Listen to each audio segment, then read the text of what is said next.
Many times I'm being asked by professionals, especially who are new to the profession, 1, 2 years in the company, 1, 2 years in the job. They keep asking me, saying that, please tell me what will ensure that I get promoted? What will ensure that I get my salary hike this year? And what will ensure that I become indispensable to my company? These are all important questions that one need to think about.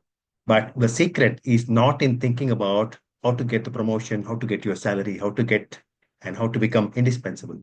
The secret is in ensuring that how you contribute and be visible in the contribution in the company. So let me talk about 8 things which will make you all of this, make you indispensable and therefore get you a salary and therefore get you a promotion. Let's jump in.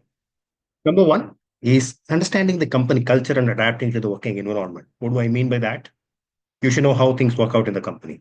You should know whether it is a fast paced company, small, slow, relaxed paced company. You should know and understand how the decision making is happening in the company.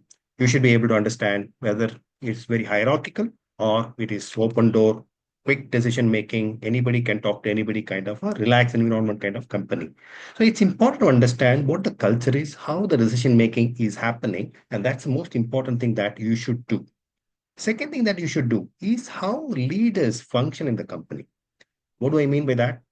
The leaders form an open door policy. Can you walk into any leader's cabin without even fixing up an appointment, or you need appointment to go and talk to the leader? Both are nothing. There's nothing right or wrong in any of these cultures, any of these ways of decision making. But you should know what is a prevalent decision making methodology in the company that you are working. What happens if the leader is somebody that who encourages open door? It helps you to walk into the leader's place anytime, but the leader will have a tough time because anybody and everybody will be walking into him, and he will have tough time in terms of regulating his workflow, decision making, his discussions with his direct peers, and so on, subordinates, and so on and so forth. So there are gives and takes in terms of any of the workflow, but whatever is the workflow, you should know what is working there and how it is working there. In some companies, it may be so hierarchical that if there is a meeting tomorrow, you are expected to share the presentation today itself so that people go through the presentation and come and ready. In some companies, it may be that you come and present findings there and then discussion happens after that. So it is important to understand what is the culture, what is the pace of the company, what is the speed of the company, what is the decision making style of the company, and how leaders function in the company.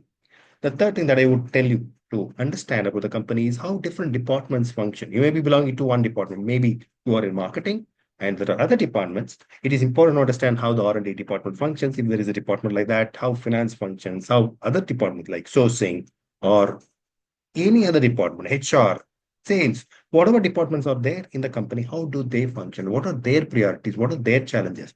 Once you understand some of these, it makes it easier for you to think from a company level rather than from your department level. When you understand all of this, you are also able to think and push beyond boundary in terms of what is your functional role. That is the way to look at going up in terms of promotion, in terms of salary, in terms of becoming indispensable in your walk of life. The second thing that I would talk about in terms of what you should develop is communication. Communication is not about talking. Communication is not even about writing. Communication is about understanding what is happening around you and articulating it in the most effective manner so that decisions can be taken with ease in the company. That is, to my mind, the definition of good communication.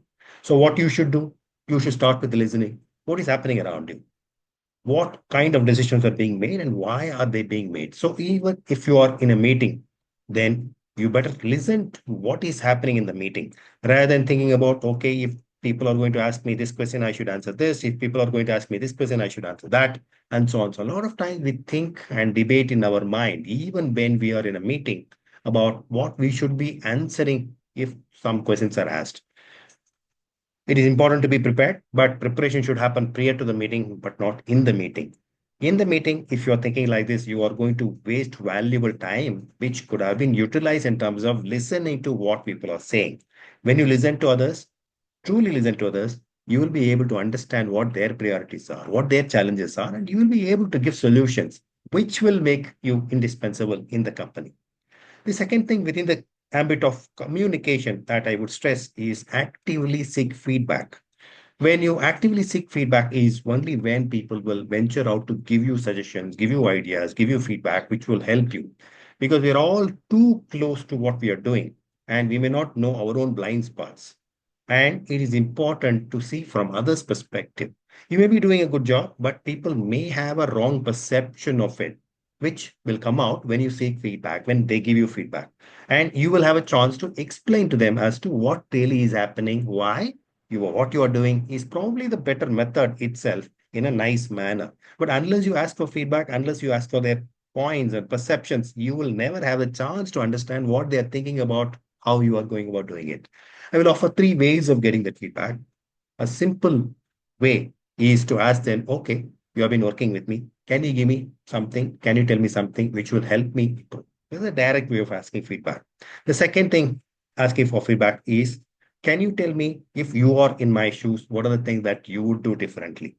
The second way. The third way is what I call the bucket way. You can ask them to tell what are the things that you should continue doing because it is good. You should ask them to tell you what are the things that you discontinue doing because it's not useful for them, it's not helping them, it's not helping anyone. Third thing, you what are the things that you should start doing, which you are not even doing it, but which will be useful for you, for the department, for the company. So the bucket methodology also helps them to categorize things the way they see it, and it will also help you to see, okay, this is the categorization, these are the things I should start doing. These are the things I should start doing. These are the things that I should continue doing. Maybe more of whatever you are doing well, but maybe you are not doing enough of that. And therefore, start doing more of that. So you can ask feedback in whichever manner. But when you ask for feedback, listen to it patiently. Don't offer counter suggestions. Don't offer counter explanation. That is not what you should do when you are listening for feedback. Listen to the feedback fully and then understand so that you can utilize the feedback in the correct manner. When you do the feedback, when you do get the feedback and when you do act on that, people will notice. And this noticing will help them to understand, yes, you are very, very particular about growing. You are very, very particular about moving on in the company and moving the boundaries of the company. That is the best way to become indispensable in the company. The third factor I would urge you to look at is building relationships. When you're joining the company, when you are fairly new in the company, it is important to understand and build relationships. It's not going to be easy if you are moving from one company to another. If you've just joined a company and you are trying to find your feet in your own department, figuring out what is it that you need to do, figuring out what are the things that which are happening in the company. But it is also important to build that relationship, build that network within the company across departments. Don't let yourself be contained by the boundaries of your department. It is important to go beyond the department because company is not about your department. Company is about every department coming together so that thing can be done in the most professional manner possible. So find out people, seek out people, go talk to them, have lunch with them, have breakfast with them, have coffee with them. And there are many opportunities in today's world in any given company in terms of conversation which can happen outside the boundaries of working or within the boundaries of working in a more professional, relaxed manner. So seek out all those opportunities, seek out people, talk to them, talk about and understand about what is it that they do, what is it that they are facing as challenges, what is it that they think are the opportunities for the company, what is it that they think can be done better in your department by you. When you seek out all of that, you build great professional relationships which will help you move on. The second thing that you need to do within the ambit of building the relationship is to look at what is it that you can do as developing others and who can be that mentor who will guide you through the good and bad times in your career in that company. Both are important. You should seek out people whom you can guide. It is not about age, it is not about experience either. You may be a very young person, but very, very tech savvy, and there will be a lot of senior people who are not as tech savvy as you. And you can give that professional guidance, tech guidance to those people who are technically challenged. And what is called as a reverse mentorship can work beautifully. And if you are a senior person, obviously, you can meet a lot of people. And the second one, which is Seeking out a mentor is also very, very important, especially if you are a young person in a new company, young person in a different company. It's important for you to seek out a mentor who would guide you through the processes, guide you through the good and bad times of the company, and who will guide you who is what you should do to build a relationship with the other person, what kind of processes work in a company. All of that is easier to understand from mentor or different sets of mentors than all by yourself. So seek out a mentor, figure out, build that relationship with the mentor or set of mentors over a period of time. And you can tell them, saying that you want them to be your mentor. You want them to guide you in the process. You want them to guide and help you in terms of developing your professional competence in the company.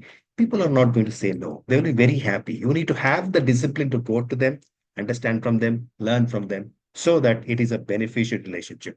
Go ahead, do this so that you are helping others, and you are also helped by the right mentors in the company in terms of building this relationship. The fourth dimension that I want you to remember is all about growth mindset and self-improvement. It's very, very important to continuously learn the company. Just because you have come to a company, maybe you are just starting your career, or maybe just you have shifted from one company to another company, and there'll be several challenges in terms of working environment itself. You're trying to understand the culture of the company. You are trying to adjust to the timings of the company. You are trying to adjust to the pace at which things are happening in the company. All of that can be several severe challenges posing to you.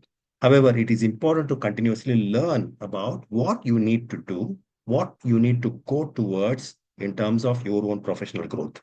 So don't limit yourself to day-to-day activities of the company. Be very, very curious and ask why things are happening the way they are happening. What are the incremental things that you can bring in? What are the truly seismic shifts that you can bring to the company? Think for a minute at least as to, if you were a chairman of the company, what is it that you will do differently? If you were the head of the department of the company, what is it that you will do differently? Some of the times, some of these things or looking like very different kind of decisions, very different kind of questions. Why should I even ask about it? I've just newly joined. Why should I even think about like the head of the department? I don't even know what the person does. It's important for you to think about it, because those are the things, when you start thinking, will move you towards the path of promotion, will ensure that you are becoming indispensable. So be curious, ask why as to what is happening, why is it happening the way, why can't it be done in a different manner, how different companies do it, and whether we can bring those practices here. So be curious, ask questions within the company, be curious, ask questions about how professionals go about doing the same thing in different companies. That would help you opening up your vistas, understanding, and bringing those practices. Also, be proactive in terms of getting things done. Don't wait for instructions. Look at, if you're looking at some problem, if you're looking at some opportunities, think about how you can utilize the opportunity. Think about how you can solve the problem. To talk to the respective people from even from different departments, understand how this problem can be solved and offer solutions. Can this be solved like this? Can this be solved like that? So don't be a messenger of courier of just the problem, but also think about and have some options, even if they are not great options to your mind. Bringing options to the table proves to the people that you are thinking about solving the problem. You are not a complaining person. So be curious, be open to different things which are happening in the company. Think about how to solve different problems which you are observing in the company by being curious. Bring solutions while you bring also the problems to the table. And over and above all of this, continuously update yourself. Whichever field that you are in today, with the advent of AI and the rapid pace of development, every single field that we are looking at, what is the accepted ways of doing today, what is the accepted understanding today, rapidly becomes outdated in 2 days down the line. So it's important for you to continuously keep updating so that you are never becoming outdated person, especially in technical field. It is very, very important so that you keep abreast of the latest development, latest trend, latest knowledge, and you also ensure that whatever you read, whatever you understand, whatever you have picked up from books and journals and so on, are also discussed with the rest of the people in your department, with the rest of the people from other departments, so that you can bounce off these ideas. Otherwise, they will remain bookish. So read, absorb, bounce off these ideas so that those ideas can become the ideas of force in the company that you work in. But Be curious, be updated, be proactive so that you apply all the knowledge that you are picking it up in your company. The next dimension is all about professionalism, owning up your work.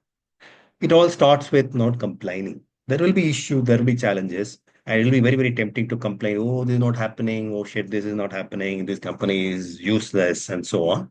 That will always be there. But what are the solutions that you can think of? What is it that you can do something about it? Yes, over and above complaining, there will be complaints. What is it that you can offer as solutions? It is important to think about this. Otherwise, you will be seen as a complaining person and not a professional person. And if you are labeled as a complaining person, your future in that company is going to be pretty severely limited. Remember that. Be punctual and be prepared. Many times, I see many times in many organizations that people are not punctual, especially when it comes to meeting, especially when it comes to sending something that they had committed to send it. People take it a little easy. If it's a meeting at 2 o'clock in the afternoon, they come at 2:10. They finish lunch pretty late, and eight people are waiting already in the meeting. They walk in as a ninth person, apologizing with a smile, and the smile tells us they're not apologizing at all.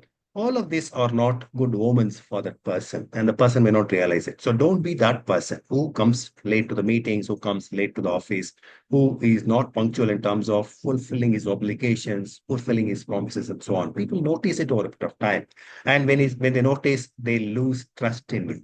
So that takes me to the next point, which is be a person who can be relied upon.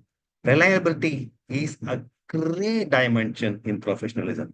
If you can be relied upon, if you can be trusted upon to deliver the goods that you promised you would, are already becoming indispensable.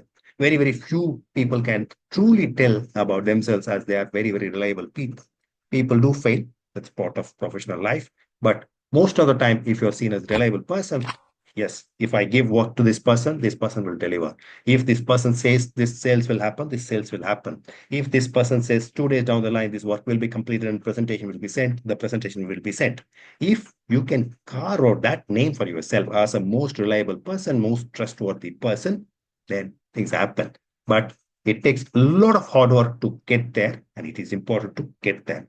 The third dimension under professionalism that I would like to talk about is keeping confidence. If somebody says something in confidence to you, even in personal life, it's important to keep it in confidence. You should not be blabbering about it. You should not be gossiping about it. You should not be leaking those confidence to others. And in many companies, especially tech-driven companies, a lot of confidential information is shared on a need to know basis. If you're a person with whom the confidential information is shared, you should not be gossiping about it. And in many companies, it is unfortunately a happening thing.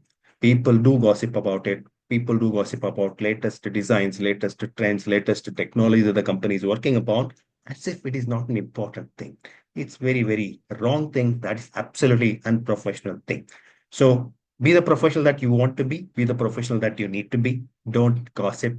Don't lose that confidence that the company people, your boss, your department is posing on you. Don't waste it. That's very important dimension of the professional. The next dimension I want to talk about is respecting and helping others to win. Company work is all a teamwork. It's not an individual solitary work. It's not about you as an individual who will go and win. It's not a game of chess where individuals win. It's a game of football or cricket. It's a team game. You need to win as a team. Even if you score a century, even if you take 10 wickets, if the team loses, you lose. You end up in the losing side. So remember that. It's not about individual glory that you're working. It's about winning as a team, winning as a company, not even as a department, winning as a company, which is important. So keep that in mind. And while you keep that dimension in mind, couple of things that you should look at is how you work with others. Sometimes it is very tempting to disrespect others, especially if they said something, they have not delivered that. It is very tempting to abuse people. If somebody comes late for the meeting for whatever reason, should not happen. People should be punctual, but very tempting to abuse people just because you have been waiting in that meeting for 15 minutes for people to show up and abuse them. Don't. It is very tempting for you to take that moral high stand just because something you have done right and something that people have done wrong, to take that moral high ground and abuse people disrespect people. Don't ever do that. Don't ever make people lose their face in any circumstance, any meeting. Treat people with respect and you will be respected. And when you don't treat people with respect, when you make people lose their face, when you abuse people, they will wait for a time to get back at you. And it is not going to be good for your career. When people know that you are a person who cares, when people know that you are a person who respects them, irrespective of the circumstances, when people know that you have their back, irrespective of the circumstances, irrespective of the fact that they have not delivered, even then you are not disrespecting them, even then you are not abusing them, even then you are not making them lose their face in a meeting in front of others, their respect for you will go phenomenally high, and they will remember what you have done for them. And it's a team game. People win sometimes, people lose sometimes, but as a part of the team, it is important for you not to bitch about people in the team. Remember that. The second thing that you should always keep in mind is helping others to win. A lot of times you may have a point of view which will help others in going forward, taking that next step. And a lot of times I've seen that people don't really share that point of view, maybe because of fear of how this point of view will be seen, maybe because they think that, it will not be taken forward and so on. Don't worry about it. If you have a point of view which you think will help other people in your department, outside the department, please do share the point of view and leave it for others to use it the way they see it. And many, many times, if it's a good point of view, it's a perceptive point of view, it's a good solution for the problem that people face, it will be used and people will remember that you had given the solution to them. So make people win, ensure that your team wins, ensure that you play for the team, and ensure that you treat the team with respect and care and concern and love that it deserves. The next point to remember is money versus career growth. If you're joining a company newly or if you are evaluating to move on to another company, and young people do many, many times today, everyone does it fairly regularly.